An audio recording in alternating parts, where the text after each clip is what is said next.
Parece até que a gente anda na contramão da vida contemporânea, né? Da pós-moderna, da modernidade líquida, seja lá como a gente queira chamar isso.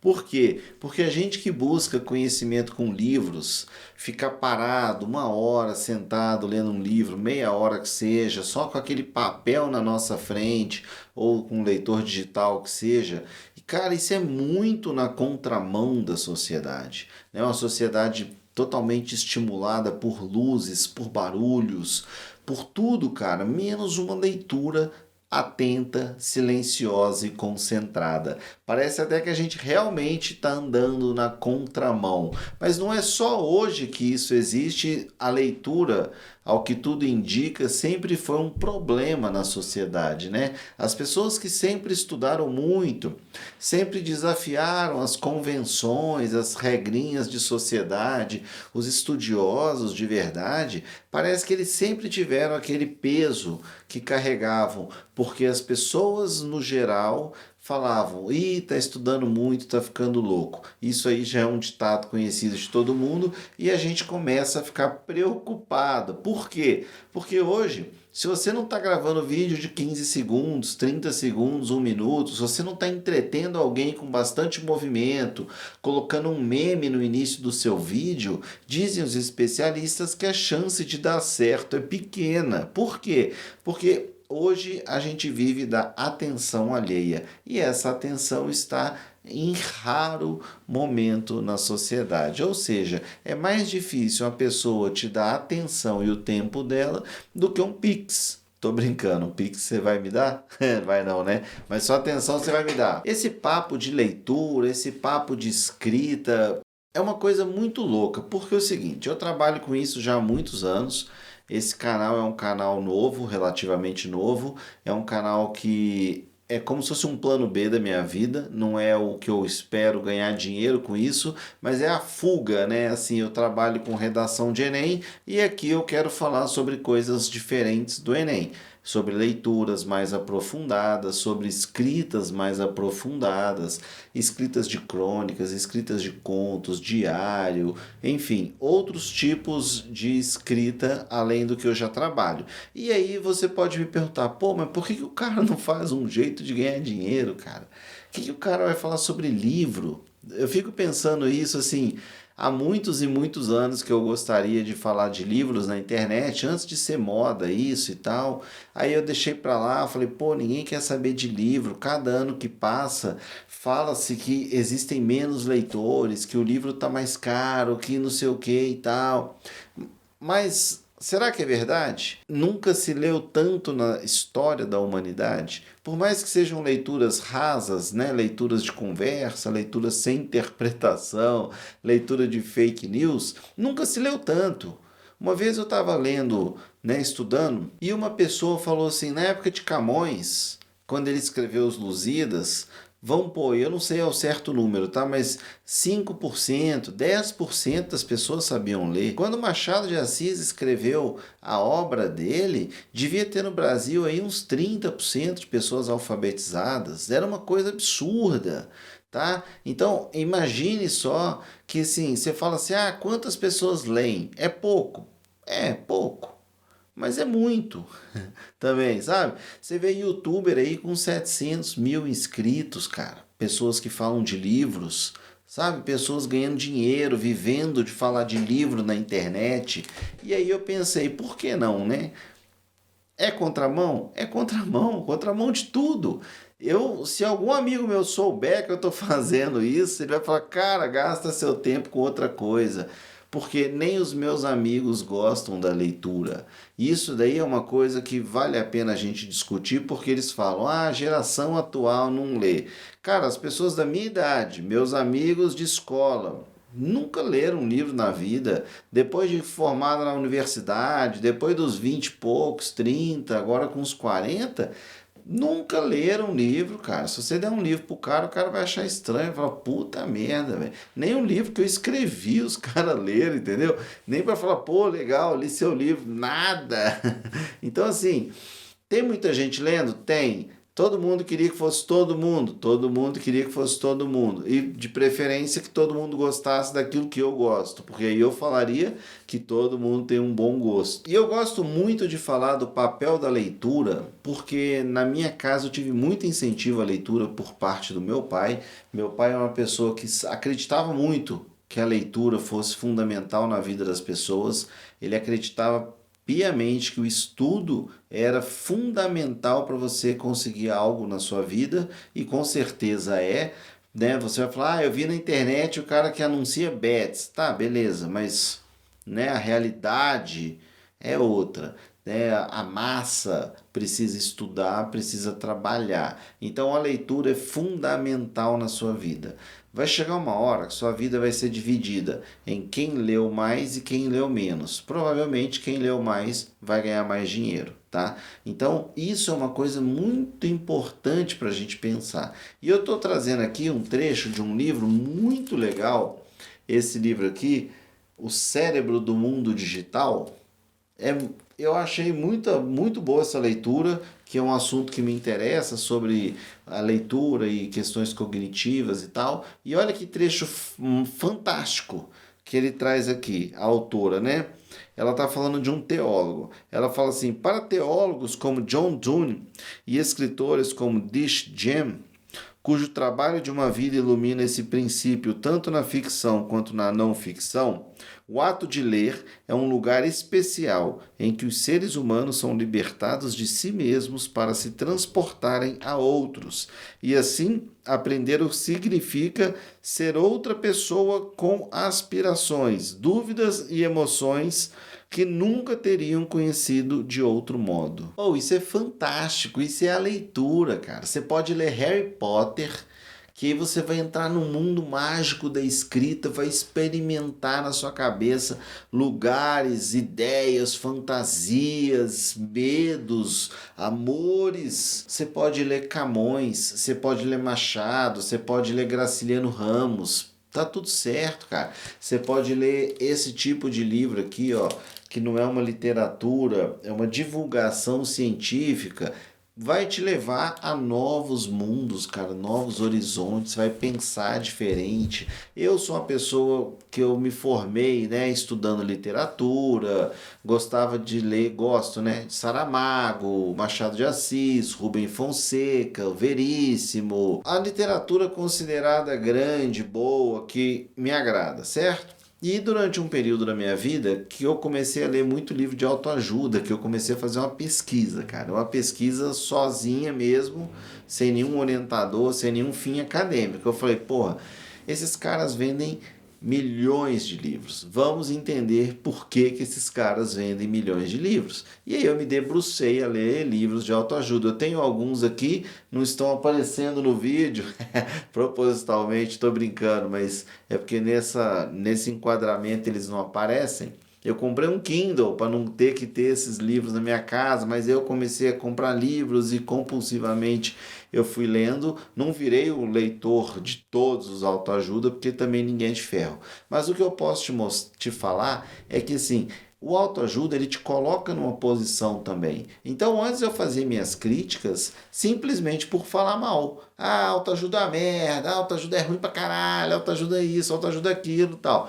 Mas se você souber filtrar o tipo de livro que você está lendo com uma bagagem que você tem, você consegue fazer uma boa leitura desses livros. Não quer dizer que você aceita tudo, não quer dizer que tudo aquilo que eles falam você considera a melhor literatura do mundo. Não é isso. Mas a bagagem te coloca num lugar de poder ter um olhar crítico. Se você não tem essa bagagem, se você não tem uma influência de leitura, se você não tem alguém que quer te ajudar a melhorar a sua leitura, dificilmente você vai conseguir. Então, essa influência familiar é fundamental para você ter um bom processo de leitura.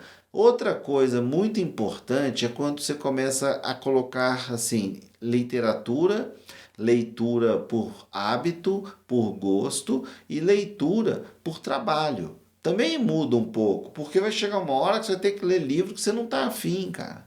entendeu? Vai ter livro que você vai ter que ler assim, carregando mesmo nas costas. Fala, puta merda, esse livro não acaba nunca.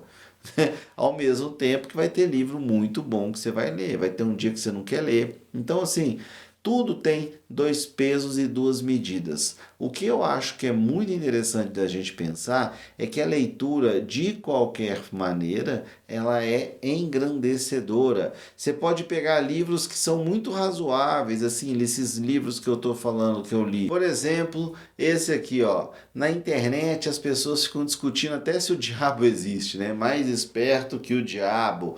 Aí a pessoa, tipo assim, já vi nego falando que, porra, será que é o diabo de verdade? Sabe assim, o cara fez uma metáfora, Napoleon Hill, que tem uma obra muito grande, né? Ele é muito lido, muito comprado, as pessoas amam, né? Você vê que assim, tá lá mais de não sei quantos milhões de livros vendidos, 100 milhões de cópias vendidas no mundo. Aí eu fui ler, pô, né? Se eu tenho interesse em trabalhar com leitura, se eu trabalho com escrita, se tudo isso, a gente tem que também entender o que essas pessoas estão escrevendo, a forma como elas estão escrevendo, para entender por que, que tanta gente gosta. Legal, li o livro do cara, já li esse livro acho que uma ou duas vezes. Vou até fazer um vídeo aqui para o canal muito específico, assim, bem bom mesmo sobre esse livro, que é o seguinte: é uma metáfora e esse livro, como todos os livros desse modelo, eles têm uma tese central. No caso desse livro aqui, a tese central é propósito.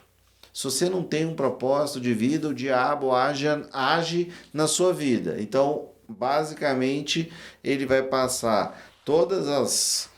Quantas páginas tem? 184 páginas do livro falando sobre propósito de vida e atuação do diabo na sua vida. Então, basicamente, vamos supor, você fala assim, nossa, estou começando a querer ler autoajuda, só que eu não tenho paciência. Se você ler as 10 primeiras páginas, você já leu o livro inteiro.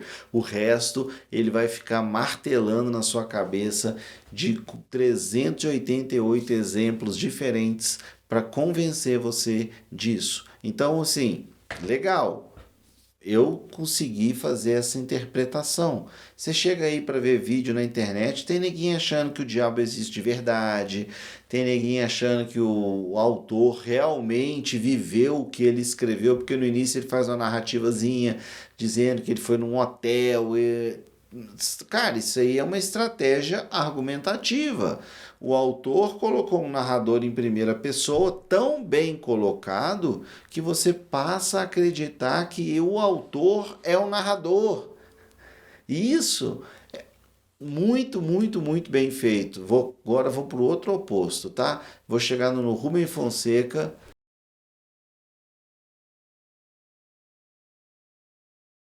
Ó, peguei um Rubem Fonseca aleatório aqui só para mostrar que eles estão aqui, ó, na minha estante. O Rubem Fonseca é um exímio narrador, ele é um exímio escritor brasileiro. E o que eu mais vejo é a pessoa confundir o narrador com o autor. Quando a pessoa começa a falar, ah, Rubem Fonseca era um filho da. Porque ele é isso, ele é aquilo. Eu já entendo. O cara achou que a maioria dos livros dele são em primeira pessoa. A pessoa acredita que o narrador é o autor, cara. Isso é um elogio assim sem tamanho, entendeu? Por quê? Porque você acreditou na narrativa do cara. O cara é tão bom narrador que te convenceu. Aí volta o que eu comecei a falar lá atrás. Te convenceu por quê? Falta bagagem. Entendeu? Falta aquela bagagem para você pensar, porra, será que o cara realmente é um narrador? Ou o cara tá usando algum artifício, tá? Então é muito importante ter esse tipo de noção. A maioria, 99% das vezes, o narrador não é o autor. Tem livros que são autobiográficos e as pessoas fazem questão de falar que são autobiográficos, aí sim o narrador pode ser o autor também. Tá tudo bem, não perde em qualidade, mas é preciso saber identificar. E como é que você vai saber identificar? Com bagagem, entendeu? É assim, é a sua leitura, sua carga de leitura, e por aí vai. Nada de errado se você não consegue ainda identificar, mas é bom você ficar esperto com isso. E é tão difícil, na minha opinião, indicar um livro justamente por isso. Porque eu penso assim, ó, o que a pessoa está esperando, né? Eu trabalho com isso, então assim, eu ando muito com um livro na mão, eu sou aquela pessoa que está sempre andando com um livro.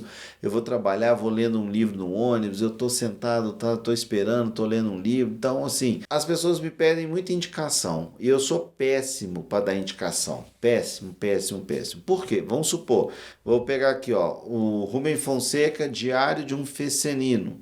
Não é o livro do Rubem Fonseca melhor do mundo. Não é o livro que eu mais gostei do Rubem Fonseca, mas aqui tem tudo o que você precisa para ler um livro do Rubem Fonseca. Tem amor, tem uma pessoa que ama outra, aí vai ter uma pessoa que morre, aí vai ter sobre aborto, vai ter anão, vai ter um monte de coisa. Então é um clássico, né? Dentro do que é o Rubem Fonseca, esse livro está dentro. Aí você vai ler o Napoleão Hill, mais esperto que o diabo. Eu indicaria esse livro para muita gente, muita mesmo. Não é de todo ruim o livro, tá? Pelo contrário, é um baita livro, vendeu em 100 milhões de cópias. Para algumas pessoas esse livro vai funcionar perfeitamente. Na época que eu li, foi um baque. Por quê? Porque foi um momento de vida que eu estava querendo uma transição, querendo mudar. Então, assim, eu li o livro, peguei lá o que eu achava legal, o que foi interessante, eu falei, ah, legal, vou ler e vou ver se me agrada. Então, assim, tem coisas positivas e coisas negativas. Então, você tem que saber dosar aquilo que é. Por isso, eu acho muito difícil indicar uma leitura, tá? De verdade. Se eu fosse indicar para você esse próprio Rubem Fonseca e o livro do Napoleão Hill, são opostos. Mas dependendo de como você tá, da sua bagagem cultural, os dois são bons, entendeu? Então assim, acho muito difícil indicar uma leitura, mas de qualquer forma eu deixo para você o Rubem Fonseca, o Napoleão Hill, e se você quer uma divulgação científica que fala sobre leitura, escrita e cérebro, esse aqui é fantástico, de verdade mesmo. O cérebro no mundo digital, olha aqui o tanto de marcação.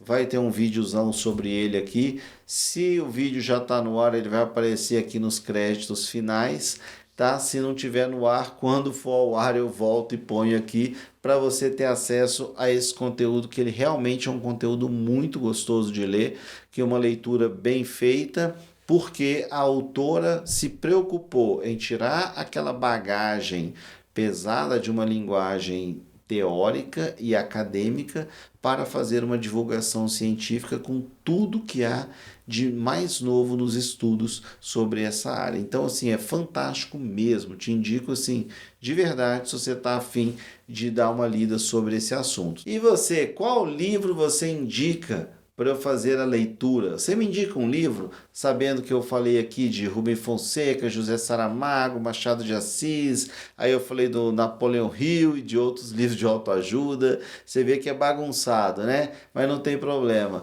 O importante é a gente ler e a gente crescer mentalmente, intelectualmente, que é muito importante. E o mais importante de todos é a gente ter o emocional equilibrado. Não adianta você ler muito livro e ser um babaca, né? Isso é fundamental. O importante é você ler bastante e ser uma pessoa boa, tá joia? Te vejo no próximo vídeo. Um abraço, valeu, tchau.